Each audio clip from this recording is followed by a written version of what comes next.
The Thanksgiving table at my parents' Connecticut estate was a monument to excess. Imported flowers from Holland, hand-carved turkey platters, wine that cost more per bottle than most people spent on groceries in a month. 32 relatives crowded around the extended dining table, dressed in their holiday finest. I sat near the end in jeans and a hoodie, my laptop open beside my plate. "Seriously, Alex?" my sister Jennifer said, her voice dripping with disdain. "You brought your computer to Thanksgiving dinner? Could you be any more socially inept?" I glanced up briefly. "Just finishing something. I'll close it in a minute." "You always say that," Jennifer continued, addressing the table like she was making a closing argument. She was a corporate attorney at a prestigious firm, and she never let anyone forget it. "Alex has been just finishing something for the past 15 years. Meanwhile, the rest of us have actual careers." My mother sighed dramatically. "Alex, honey, your sister has a point. You're 29 years old. When are you going to get a real job?" "I have a job," I said mildly, typing a few more lines of code. "Playing with computers in your apartment isn't a job," my father said. He ran a successful commercial real estate company and measured success in office buildings and strip malls. "It's a hobby. An expensive one given how much money you've burned through." Jennifer's husband Brad, an investment banker, nodded sagely. "The tech bubble already burst once, Alex. These little startup dreams rarely pan out. You'd be better off getting an MBA and joining a real company. Like yours?" I asked, still looking at my screen. "Like any legitimate corporation," Brad said. "Somewhere with structure, hierarchy, benefits. Not whatever it is you do in that apartment all day." My younger brother Marcus chimed in. He was 26 and worked in pharmaceutical sales. "Dude, I'm 3 years younger than you and I already make 6 figures. When's the last time you even got a paycheck?" "It's been a while," I admitted. The table erupted in a mixture of laughter and sympathetic sighs. "This is exactly what I'm talking about," Jennifer said triumphantly. "No paycheck, no benefits, no career progression. Just sitting in a dark room typing code that probably doesn't even work." "It works," I said quietly. "Oh really?"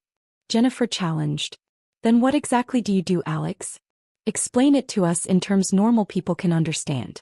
What is this mysterious project you've been working on?" I closed my laptop and looked at her. "I'm developing artificial intelligence systems." Marcus snorted. "Like Siri? Apple already did that, bro." "Not like Siri," I said. "Then like what?" my father pressed. "What makes your AI different from the 1,000 other kids in hoodies who think they're going to change the world?" I considered how to explain it. "I'm working on adaptive neural networks that can learn and evolve without human intervention. Self-improving AI that can solve complex problems across multiple domains simultaneously." The table stared at me blankly. "See," Jennifer said. "Word salad. Technical gibberish that means nothing. This is what happens when someone spends too much time alone with computers and not enough time in the real world." My Aunt Patricia leaned forward. "Alex, sweetheart, have you considered that maybe technology isn't your calling? There's no shame in admitting something isn't working out. You could go back to school, get a teaching certificate perhaps." "I have a PhD in computer science from MIT," I interrupted gently. "And a master's in applied mathematics from Stanford." "Which you're wasting," my mother said sadly. "You could be working for Google or Microsoft making a real salary, but instead you're in that tiny apartment doing whatever it is you do."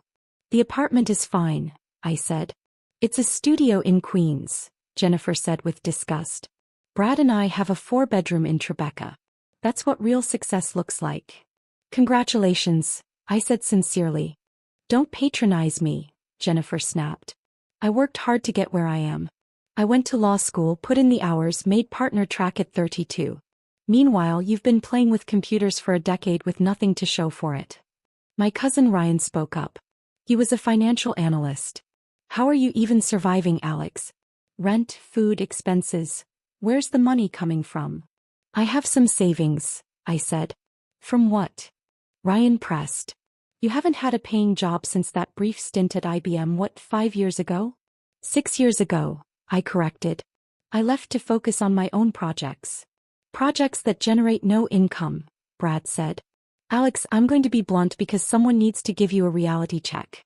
You're burning through whatever savings you have, probably living on credit cards, delusional about some big tech breakthrough that's never going to happen. Meanwhile, life is passing you by. I'm doing fine, I assured him. You're not doing fine, my father said firmly. You're isolated, broke, and wasting your potential. I've been patient, Alex. We all have. But this needs to end. After the holidays, I'm setting you up with interviews at some real companies. Tech companies, since that's what you insist on. But actual jobs with actual salaries. I appreciate the thought, but I'm not interested, I said. The table exploded. Not interested? My mother's voice went shrill. Alex, you don't have the luxury of not being interested. You're nearly 30 with no job, no prospects, no plan. I have a plan, I said calmly. Playing with computers is not a plan. Jennifer shouted. God, you're so frustrating. Do you know how embarrassing it is when my colleagues ask about my family and I have to explain that my brother is an unemployed tech hermit? You don't have to explain anything, I said. Yes, I do. Jennifer insisted. Because we're family and your failure reflects on all of us. Failure is subjective, I said. Brad laughed harshly. No, it's not. Failure is objective. No job equals failure. No income equals failure. Living in a studio apartment at 29 equals failure. These are facts, Alex, not opinions. My laptop chimed with a notification. I glanced at it and felt my pulse quicken. Oh my God, he's checking his computer again, Marcus said. Dude, we're having a serious conversation about your life. Can the computer wait? Just 1 second, I said, opening the notification. It was from my Chief Operating Officer, Diane Chin. Alex, Forbes embargo breaks in 10 minutes. PR team is standing by. Are you sure you don't want to give them a heads up about your family? I typed back. Let it break naturally. No warnings. Who are you texting? Jennifer demanded. Let me guess. Some other unemployed coder friend who's also delusional about making it big? Something like that, I said, closing the laptop. My grandmother, who'd been quiet until now, spoke up. I think you're all being too hard on Alex. So what if the path is unconventional? Some of the greatest innovations came from people who didn't follow the traditional route. Thank you, Grandma, I said. That being said, she continued, Alex dear, you do need to think about your future. Marriage, children, stability. Those things require a steady income. I'll keep that in mind, I said. My father stood up to carve the turkey, still lecturing. When I was your age, I already owned 3 properties. I had a 5-year plan, a 10-year plan. I knew exactly where I was going and how to get there. You don't seem to have any plan at all. I have a plan, I repeated. Then share it with us, my mother pleaded. Help us understand what you're trying to accomplish. I considered my words carefully. I'm trying to build something that matters. Something that will change how people interact with technology. Something that will still be relevant 50 years from now. Jennifer rolled her eyes. More vague tech bro nonsense. Change the world, revolutionize everything, disrupt industries. I've heard it all before. You know who actually changes the world? People with real jobs who work within existing systems to make incremental improvements. Incremental improvements are valuable, I agreed. But not good enough for you? Jennifer challenged. You have to swing for the fences and strike out instead of just getting on base like the rest of us? I'm not striking out, I said quietly. Prove it, Brad said. Show us one tangible thing you've accomplished with all this time and money you've invested in your projects. One concrete achievement. Before I could respond, phones started buzzing around the table. Jennifer's phone lit up first, then Brad's, then Ryan's, then several others in rapid succession. Jennifer glanced at her screen and her face went pale. What is it? My mother asked. Jennifer was reading, her eyes moving rapidly across her phone screen. Brad leaned over to look, and his expression shifted from curiosity to shock. Holy shit, Brad whispered. Language, my mother said automatically. What's going on? More phones buzzed. My father pulled out his phone, frowned, and started reading. His face went through several expressions. Confusion, disbelief, shock, and finally something that might have been awe. Alex, my father said slowly, is this real? Is what real? My mother asked, pulling out her own phone. Jennifer found her voice. There's a Forbes article. Just published. About. She trailed off, staring at me. About what? My mother demanded, scrolling on her phone. Then she found it. Oh my God. The table had gone completely silent except for the sound of frantic scrolling and tapping. Marcus held up his phone showing the Forbes homepage. The headline dominated the screen. Tech's newest billionaire. The secret genius revolutionizing AI. Below it, a photo of me from a rare public appearance at an academic conference 2 years ago. This can't be right, Jennifer said, her voice shaking slightly. This says you're worth $8.7 billion. That's impossible. I said nothing. Alex, my father said carefully, what is Neurosphere Technologies? It's my company, I said simply. Your company, Brad repeated flatly. You own a company worth $8.7 billion? The valuation fluctuates, I said. It was $8.2 billion last week. The Henderson acquisition pushed it higher. The room was absolutely silent now. Ryan was reading from his phone. Neurosphere Technologies, founded 6 years ago by Dr. Alexander Chin, has revolutionized artificial intelligence through proprietary adaptive neural networks. The company's AI systems are currently used by 17 of the Fortune 100 companies, 3 major governments, and over 200 research institutions worldwide. 17 Fortune 100 companies? Brad's voice cracked. Which ones? I shrugged. Microsoft, Google, Amazon, Tesla, Johnson & Johnson, Pfizer, Bank of America, Goldman Sachs, ExxonMobil, Walmart, Apple. Should I continue? Jennifer was still reading, her hands trembling. This article says you have 847 employees across 12 countries. It says your AI system predicted the COVID-19 pandemic 3 months before it happened. It says the Pentagon uses your technology for threat assessment. The Pentagon contract is classified, I said. Forbes shouldn't have mentioned that. I'll need to talk to PR about it. My mother set down her phone, her face pale. You've been working on this for 6 years? In that apartment in Queens. I started in the apartment, I confirmed. We outgrew it about 4 years ago. Now we have offices in Manhattan, London, Singapore, and Tel Aviv. We're opening a new facility in Austin next quarter. Marcus was doing math on his phone. If the company is worth $8.7 billion and you own 73% according to this article, that means you personally are worth about $6.35 billion, I finished for him. Plus or minus depending on the day. The turkey sat forgotten, growing cold. I don't understand, my Aunt Patricia said weakly. When did this happen? How did we not know? I've been working on it for 6 years, I said. I mentioned it a few times, but nobody was interested in the details. You mentioned playing with computers, Jennifer said. You didn't mention building a multi-billion-dollar empire. You didn't ask, I pointed out. Brad was reading more of the article. It says here you turned down a $12 billion acquisition offer from Google last year. You rejected $12 billion. The offer was actually $14.2 billion, I corrected. But yes, I turned it down. Neurosphere is worth more than that, and I'm not interested in selling. My father had found another article, this one from TechCrunch.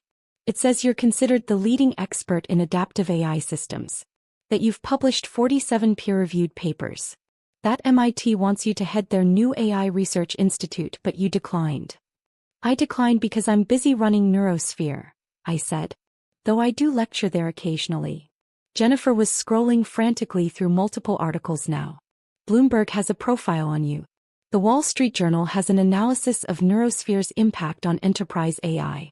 Wired has a technical deep dive on your neural network architecture. She looked up at me, her expression completely transformed. Alex, you're famous. In the tech world, you're actually famous. I prefer to stay out of the spotlight, I said. Though apparently that's getting harder. Ryan had found my Wikipedia page. It says you gave $500 million to MIT for AI research last year. $500 million. It was actually $520 million, I said. But they rounded down for some reason. You donated $500 million and didn't tell anyone? My mother said faintly.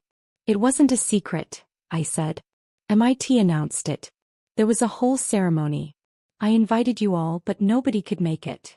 The table sat in stunned silence. Wait, Marcus said suddenly. That apartment in Queens. You said it's a studio. Why are you living in a studio if you're worth billions?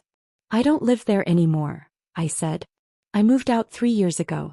I kept the lease because I like having a quiet place to code sometimes. No interruptions. Where do you live now? My mother asked weakly. I have a place in Manhattan, I said. Near the office. Brad was searching property records on his phone. A place in Manhattan. Alex, do you own the penthouse at the Greenwich Lane? I own the building, I said. Well, Neurosphere owns it. Corporate headquarters are on floors 1 through 12. I live on the top floor. Jennifer's voice was barely a whisper. You own an entire building in the West Village? It made financial sense, I explained. We needed office space and buying was more cost-effective than leasing long-term.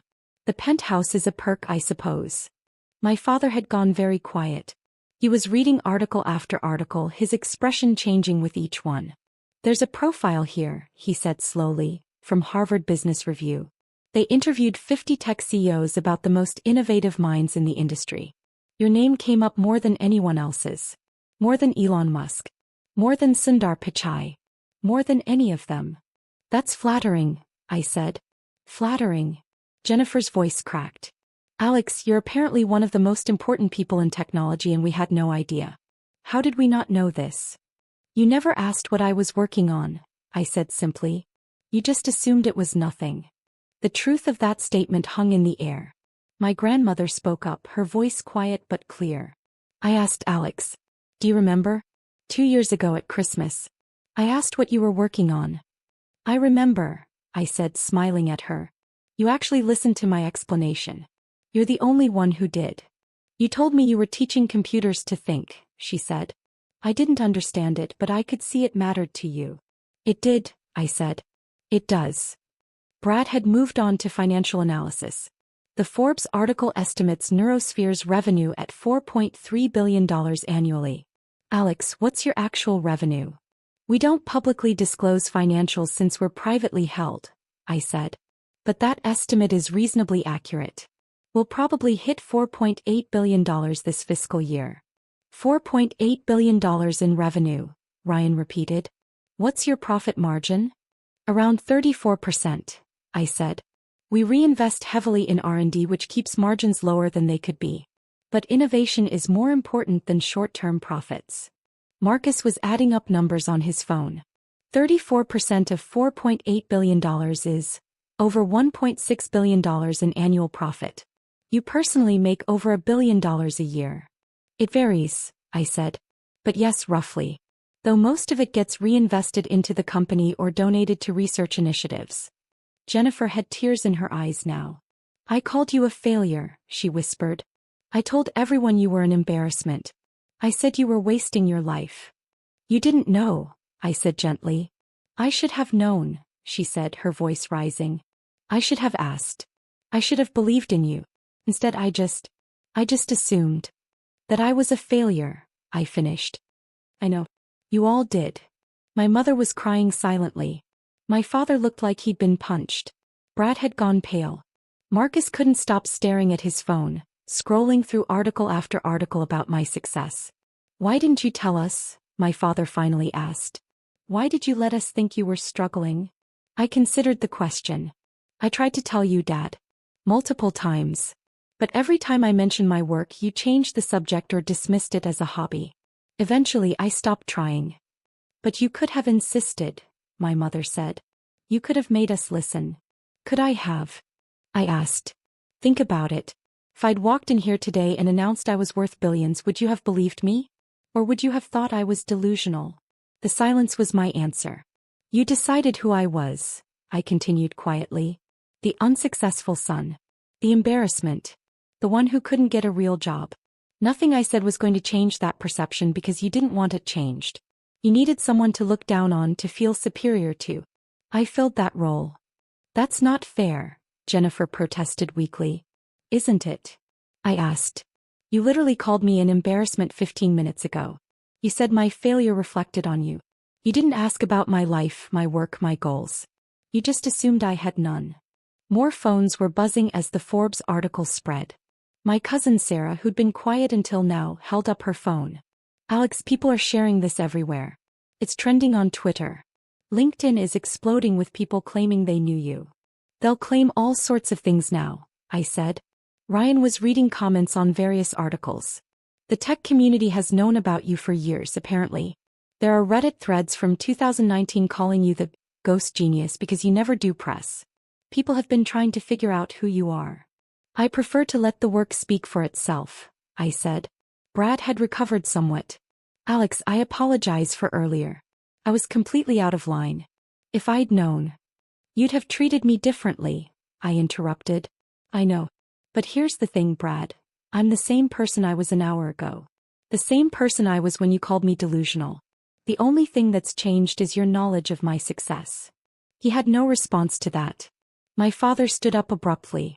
We need to discuss this. Alex, after dinner, you and I should talk about. About what? I asked. Investment opportunities? Business connections? Ways you can leverage my success. His face reddened. That's unfair. Is it? I asked. Dad, you've barely spoken to me in 3 years except to criticize my choices. Now suddenly you want to talk. What changed? I didn't know, he said helplessly. You didn't ask, I corrected again. Jennifer's phone rang. She looked at the caller ID and her eyes widened. It's my senior partner. Why is my senior partner calling me on Thanksgiving? She answered tentatively. Hello? Yes, this is Jennifer. What? Oh, yes, he's my brother. What? You want to pitch for Neurosphere's legal work? I don't know if, yes, of course I'll ask. She hung up and looked at me with something close to desperation. My firm wants to pitch for your legal business. The senior partner is asking if I can arrange a meeting. We already have excellent legal counsel, I said. But I appreciate the interest. Alex, please, she said. This could make my career. If I brought in an account like Neurosphere. Your career is already successful, I pointed out. You're on partner track at a prestigious firm. You told me that yourself, remember? Right before you called me a failure. She flinched. More calls and texts were flooding in. Brad's phone rang, his managing director. Marcus got a text from his company's CEO asking if he could arrange an introduction. Ryan's firm wanted to discuss investment opportunities. Suddenly everyone in my family was very interested in what I did. My Aunt Patricia recovered her composure first. Well, she said brightly, we always knew Alex was special. All that time spent studying, working, innovating. We're all so proud. Are you? I asked quietly. She faltered. Of course we are. Your family. Family that called me an embarrassment 10 minutes ago, I said. Family that suggested I get a teaching certificate because I obviously wasn't cut out for technology. Family that laughed when I said I was working on something important. The table was silent again. I think, I said, standing up and closing my laptop, that I'm going to leave. Thank you for dinner. Alex, wait, my mother said desperately. We're sorry. We're so sorry. Please don't go. Let's talk about this. What's there to talk about? I asked. You've made your opinion of me very clear over the years. The only thing that's changed is that now you know I'm wealthy. But I'm still the same person I was this morning, Mom. The same person you've been dismissing and criticizing for the past decade. We made mistakes, my father said. We misjudged you. But we're family, Alex. That has to count for something. It could have, I said. If you'd shown me basic respect when you thought I was struggling. If you'd asked about my work instead of mocking it. If you'd believed in me even a little bit. But you didn't. And now that I'm successful, suddenly I'm worth your time. I picked up my laptop bag. Where are you going? Marcus asked. Back to the city, I said. I have a board meeting tomorrow morning. One of our AI systems identified a potential breakthrough in cancer research and we need to coordinate with our partners at Johns Hopkins. On the day after Thanksgiving? Jennifer asked. Cancer doesn't take holidays, I said. Neither does innovation. My grandmother stood up and walked over to me. I'm proud of you, Alex. Not because you're wealthy but because you stayed true to yourself. You believed in your vision when nobody else did. I hugged her. Thank you, Grandma. That means a lot. Will we see you at Christmas? She asked. I looked around the table at the faces of my family. Some looked ashamed. Some looked desperate. Some looked calculating, already thinking about how to benefit from my success. I'll think about it, I said honestly. I walked out to my car. A Tesla Model S that Jennifer had mocked when I arrived. asking if I'd splurged on a rental to impress everyone. As I drove away, my phone rang. Diane Maisu. How'd it go? She asked. About as expected, I said. They found out via Forbes. The reaction was dramatic. Want me to add them to the no-contact list for PR purposes? Not yet, I said. Let's see how they handle this. People deserve a chance to surprise you. You're more generous than I'd be, Diane said. Any family that treats you like that doesn't deserve. They're still family, I interrupted. Complicated, flawed, but family. We'll see. Fair enough, she said. By the way, the Forbes piece is already at 3 million views. Twitter is calling you the real-life Tony Stark. And we've received 847 LinkedIn connection requests for you in the past hour. Ignore them all, I said. I didn't build Neurosphere for publicity. I know, Diane said warmly. That's why you're so good at it. Most tech founders are trying to be famous. You're trying to solve actual problems. Speaking of which, did the Johns Hopkins team confirm for tomorrow? They did. 9 a.m. at our Manhattan office. They're bringing their entire oncology research division. Perfect, I said. I'll review the AI's findings tonight and prepare a presentation. Alex, Diane said hesitantly, you know you could take a day off, right? You're a billionaire. You could retire tomorrow and live off your wealth forever. And do what? I asked. The work is the point, Diane. The money is just a byproduct. She laughed. That's why you're the boss. See you tomorrow. I hung up and drove back to Manhattan, leaving my family's estate behind. The Forbes article continued to spread. By the time I reached my building, it had been shared over 1 million times. My phone was flooded with interview requests, speaking invitations, and business proposals. I ignored them all. Instead, I went up to my penthouse, changed into comfortable clothes, and opened my laptop. The Johns Hopkins presentation wasn't going to write itself, and our AI had identified something potentially revolutionary in how cancer cells communicate. That was worth more than any amount of family validation. Around midnight, I got a text from my grandmother. They're all in shock. Your mother is crying. Your father looks 10 years older. Jennifer has locked herself in the bathroom. I think you did the right thing leaving when you did. Sometimes people need to sit with their mistakes. Love you, Grandma. I smiled and texted back. Love you too. Thanks for always believing in me. Grandma, I believed in your character, not your success. The success was inevitable for someone with your integrity and intelligence. See you at Christmas, I hope. Another text came in, this one from Jennifer. Alex, I'm so sorry. I know that doesn't mean anything right now. I know I don't deserve your forgiveness. But I need you to know that I see now how badly I treated you. How dismissive I was. How cruel. You deserved better. You deserved a sister who supported you. I failed you. I'm sorry. I stared at the message for a long time before responding. Thank you for saying that. I need time to process everything. Let's talk after the holidays. Jennifer, of course. Take all the time you need. And Alex, congratulations. Not on the money. On building something that matters. On staying true to yourself. On being exactly who you wanted to be. I'm proud of you even though I have no right to be. That message made me tear up a little. My father texted next. Your mother and I would like to meet with you next week. Not about business. Just to talk. To understand. To apologize properly. Would you be willing? I thought about it. Maybe in January. I need some distance first. Dad, I understand. We'll wait as long as it takes. I'm proud of you, son. I should have said that years ago. Marcus sent a simple message. You're my hero, bro. I'm sorry I didn't see it sooner. Brad sent. I was completely out of line.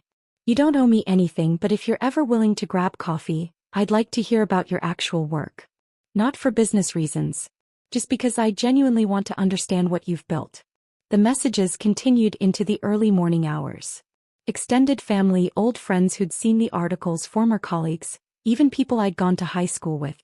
But I set them all aside and focused on the work. Because at the end of the day, that's what mattered. Not the validation. Not the recognition. Not even the money. The work. The innovation. The potential to change lives through technology. That's what I'd been doing in that sad little apartment for 6 years while my family mocked me.